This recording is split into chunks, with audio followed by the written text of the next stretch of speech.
Welcome to Next Step. And my name is Reverend Kumar, and we are doing this production from Greenville, South Carolina. I'm part of Assemblies of God Church here in Greenville. It's called the Christian Assembly Upstate. I am part of their staff. I also have a traveling ministry. It's called End Time Forerunners. End Time Forerunners. I go around the world preaching and teaching. I run a school called the Joseph School for people in the marketplace. But next step is a revelation. God has been speaking to me to encourage God's people to understand how the next step is so crucial to their destiny.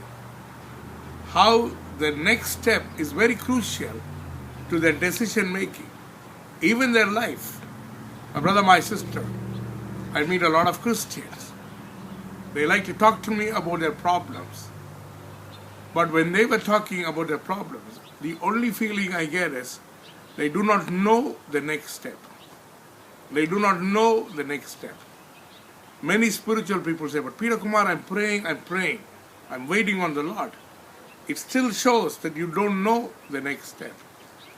So because you don't know the next step, many a times you don't know how to prepare yourself for that.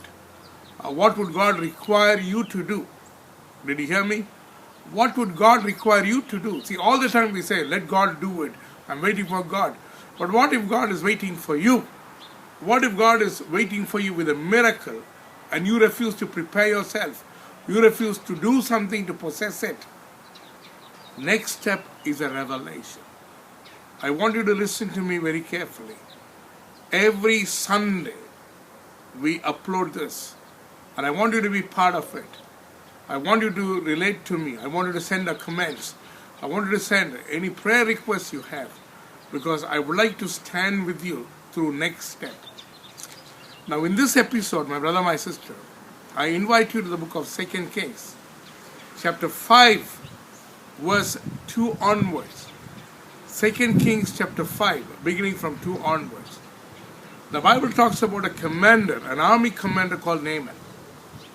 He serves the king of Aram, a man who has produced many victories.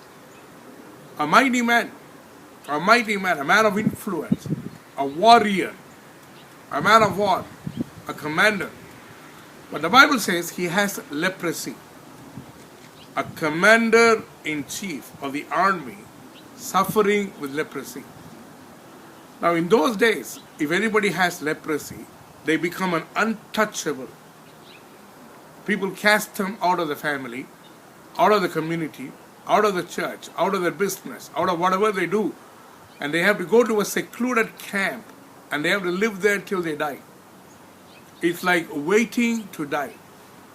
Waiting to die. So this man, he discovers that though he's a commander-in-chief of the army, he suffers from leprosy. The next step. What will he do? In those days, there was no cure for leprosy. So people would leave their family, go to a camp, and they will wait till they die. Nobody would come to them. Nobody would relate to them. Nobody would touch them. And they cannot have any privilege. The next step. So what happens? There is a girl who's a captive, maybe a slave girl in his house, serving the mistress, serving his wife, and serving everybody in the family. The girl comes to the mistress and she says, why can't my master go and meet this prophet in Samaria? She talks about a prophet called Elisha. And she says, if only my master can go and meet this prophet, he will be healed. He will be healed. Eventually, if you read, the man goes to meet with Elisha, and Elisha instructs him to do something, and through the instruction, the man receives healing because he does exactly what Elisha says. And the man is totally healed, and the Bible says his body becomes like the body of a small child. The issue, sometimes, my brother, my sister, our life stops. We think an issue is an end because we do not know the next step. A friend of mine was talking about a family where a young girl, she did something which upset her parents. A young girl did something which upset her parents. Her parents were cross with her, but the argument grew and grew and grew. And suddenly the parents begin to argue and they go for a divorce. And now they are divorced. They are divorced.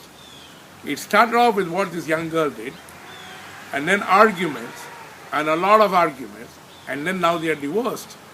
So the young girl is very guilty. And everybody blames this young girl. And they say, because of you, our parents have divorced. Because of what you did, our parents have divorced. Because of you, because of what you did. Because of you, because of what you did. See, people can blow it up.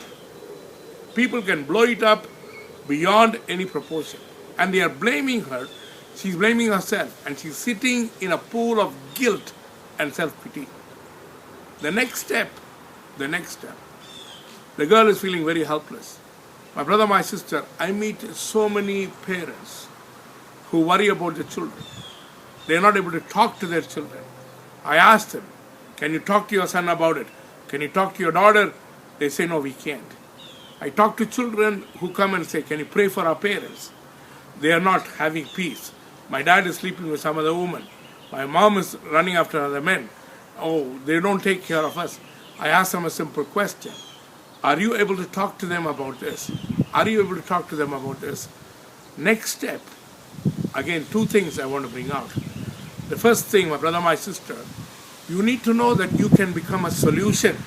Instead of just dwelling on the problem, you quickly move to become a solution. The young girl was a captive. The young girl was a slave. Nobody went and asked her opinion.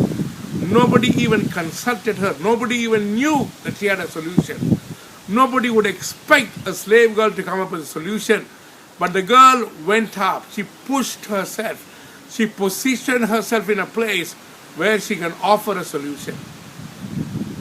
Young person, young girls, young boys, parents, if you are blaming yourself or blaming your children or blaming anything which is causing a problem to you, move from the problem and become a solution.